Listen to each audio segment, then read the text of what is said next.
এই যে পেট ভরে আমরা ক্ষুধা লাগলে ভাত খাই, এই ভাতের জন্য যে কতটা কষ্ট করতে হয়, কত কষ্ট করে যে ধান থেকে চাল বের করতে হয়, তারপর ভাত খেতে হয়, সেটা শুধু একমাত্র যারা কৃষক তারাই বোঝে। তো যাই হোক, আসসালামু আলাইকুম এভরিওয়ান, সবাই কেমন আছেন? আমার নতুন আরেকটি ভিডিওতে আপনাদের সবাইকে জানাচ্ছি স্বাগতম। তো জমিতে ধান কেটে সেই ধান বাড়িতে এনে মেশিনে অথবা হাতে বাইরানোর পরে সেগুলাকে উড়িয়ে তারপর এই যে দেখুন আমরা এগুলোকে ভিজানোর জন্য এসে পড়েছি। তো এদিকে ধান ভেজাবো, পানির ট্যাঙ্কি একদম খালি, এই জন্য পানির প্রেসারও কম, পানিও একেবারে অল্প অল্প আসছে। তো যাই হোক, বসে থাকলে তো আর চলবে না, ধানগুলো তো ভিজাতে হবে। ওদিকে এই যে আমার শাশুড়ি ধান ভেজানোর জন্য বড় একটা ড্যাগ বের করে নিয়েছে, তারপর উপরের থেকে ভেজালে কি সুন্দর ধানের চিটাগুলো উপরে উঠে যায় আর নিচে ধানগুলো থাকে। তো ধানের চিটাগুলো আরেকটা জায়গায় রেখে তারপর নিচ থেকে ধানগুলো একসাথে করা হয়। তো সবগুলো ধান তারপর সুন্দর করে আলাদা করার পর এই যে দেখুন রাত্রে আবার ধান ভেজাতে হবে, ধানের ভিতরে আবার পানি দিতে হবে। ওই যে দেখুন সবগুলো ধানের চারপাশ থেকে ছিটিয়ে যেভাবে সুন্দর করে পানি দিতে হিসেবে যারা শহরে থাকে আর যারা এইসব ধান ক্ষেত করে না তাদের তো অনেক ভালো, এত কষ্ট করতে হয় না, আরামে বসে বসে চাল কিনে সেই চাল রান্না করে তারপর ভাত খায়। দুপুর বেলা তো ধানগুলোকে এভাবে ভিজানো হয়েছে, তারপর রাতে তো পানি দেওয়া হচ্ছে আর সকাল সকাল এগুলোকে সিদ্ধ করা হবে। তো এই যে আমরা কিন্তু সকাল সকাল ধান সিদ্ধ বসিয়ে দিয়েছি অলরেডি। এক দেখ ধান সিদ্ধ করা কিন্তু হয়েও গেছে, এই যে এখানে আরো রয়েছে।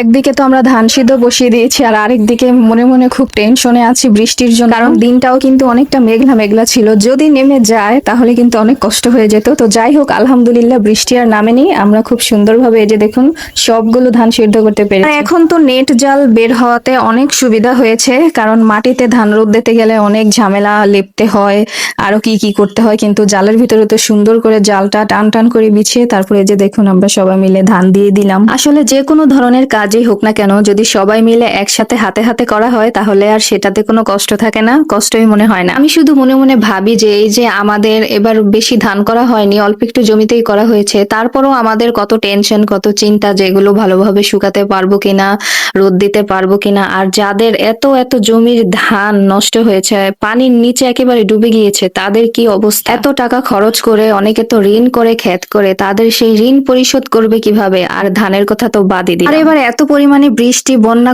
কালবৈশাখী ঝড় হয়েছে যে শুধু ধানের ক্ষেত কেন, মানুষের ঘর বাড়িও ভেঙে গিয়েছে, সব নদীতে ভেঙে নিয়ে গিয়েছে, তাদের তো কষ্টের কোনো শেষই নেই। যাই হোক, তাদের জন্য দোয়া করি আল্লাহ যাতে তাদের মনকে ধৈর্য ধরার ক্ষমতা দেয়। কথা বলতে বলতে এদিকে আমাদের সবগুলো ধান কিন্তু আনা শেষ, এখন শুধু এগুলোকে সুন্দর করে জালের উপরে ছড়িয়ে দেওয়া হচ্ছে যাতে রোদ ভালোভাবে লাগে। আলহামদুলিল্লাহ আজকে এত সুন্দর রোদ উঠেছে, মনে হয় ধান আজকেই শুকানো হয়ে যাবে আশা করি, বাকিটা আল্লাহর উপরে। এইদিকে এই যে কি সুন্দর কয়েকটা পাট গাছ বড় হয়েছে, ভালোই হয়েছে, বড় হলে খাওয়া যাবে। তো দুন্দুল গাছ লাগানো হয়েছিল, আপনাদের ভাইয়া বললো গাছে নাকি দুন্দুলের কড়া ধরেছে, তো বললাম দেখে আসি। আর যে দেখি এই যে দেখুন ছোট ছোট বল্লা ঘাই করে এগুলো নষ্ট করে ফেলছে, ওষুধ দিতে হবে এগুলো। তো গাছ টাছ দেখা শেষ করে তারপরে আবার চলে এলাম ধানের কাছে, ভাবলাম একটা লাড়া দিয়ে যাই। তো আমি আবার একটু আগে লেবু পেরেছিলাম, সেই লেবু দুটো আবার আমার হাতে ছিল, দেখাচ্ছি আপনাদের ভাইয়াকে। দুপুরের জন্য রান্না বান্নাও তো করতে হবে, খেতেও তো হবে, এই জন্য সবাই তো ধানের কাছে আছে, আমি চলে যাচ্ছি বাড়িতে। আর এদিকে দেখি গাছে একটা পেয়ারা শুধু একটু বড় হয়েছে, আর একটু বড় হলে খাওয়া যাবে। তো ওদিকে রান্না বান্না শেষ করে ঘরে যা যা কাজ আছে সব শেষ করে এসে দেখি আমাদের ধান আলহামদুলিল্লাহ ধানের লেচা এসেছে। ওই যে আপনাদের ভাইয়া ধান বস্তায় ভরার প্রস্তুতি নিচ্ছে, এগুলোকে একত্র করে সুন্দর করে তারপর বস্তায় বস্তায় ভরে রাখতে হবে। তো অলরেডি আমরা অনেকগুলো নিয়েছি, এখন এখানে আর 3টা বস্তা বাকি আছে, আর এগুলো আবার সবগুলো একসাথে করে আবার ভরতে হবে। তো যাই হোক, আলহামদুলিল্লাহ অনেক সাধনার পরে